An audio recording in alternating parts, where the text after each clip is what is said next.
Hey guys, recently చాలా ఎడిటర్స్తో నేను work చేస్తున్నప్పుడు స్టోరేజ్ అనేది చాలా ఇష్యూ అయింది. So why can't we make a storage video. ఎవరెవరికి ఎలాంటి స్టోరేజెస్ సూట్ అవుతాయో చెప్తాను.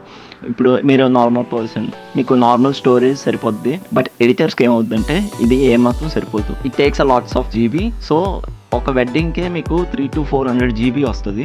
వాళ్ళకి ఇలాంటివి బోల్డ్ ఈవెంట్స్ ఉంటాయి. సో వీటికి బ్యాకప్ కింద ఎక్స్టర్నల్ స్టోరేజ్ హబ్స్ ఉంటాయి. ఇవి 4 TBతో స్టార్ట్ అయ్యి ఇంకా మనం ఎంత అమౌంట్ పెడితే అంత ఎక్కువ స్టోరేజ్ అనేది వస్తుంది అనమాట. బట్ ఇది నార్మల్గా రన్ అవ్వదు, ఎక్స్టర్నల్ పవర్తో రన్ అవుతుంది. ఎడిటర్స్కి చాలా యూజ్ అవుతుంది. మూడో కేటగిరీ ఉంటుంది M.2 SSDs. M.2 SSDs compact ఉంటుంది. ఎడిటర్స్ ఒక్కొక్కసారి ఆన్ స్పాట్లో ఎడిట్ చేయాల్సి వస్తుంది. బట్ వాళ్ళ దగ్గర హై అండ్ ల్యాప్టాప్స్ ఉంటాయి కానీ స్టోరేజ్ ఉండకపోవచ్చు. సో అలాంటి టైంలో ఇది బాగా యూజ్ అవుద్ది. మీరు ఇందులో డేటా అనేది స్టోర్ చేసుకున్న తర్వాత డైరెక్ట్గా మీ ల్యాప్కి కానీ ఆర్ పీసీకి కానీ డైరెక్ట్గా మీరు కనెక్ట్ చేసి వర్క్ చేసుకొని సేవ్ చేసుకోవచ్చు ఆర్ రెండర్ పెట్టుకోవచ్చు. ఇలాంటివన్నీ చేయొచ్చు. బికాస్ వాటికి దీనికి తేడా ఏంటంటే higher read and right speed ఉంటుంది, కొంచెం ఎక్స్పెన్సివ్ కూడా. సో ఇది ఎడిటర్స్ కానీ చాలా యూజ్ఫుల్ గ్యాజెట్ అన్నమాట.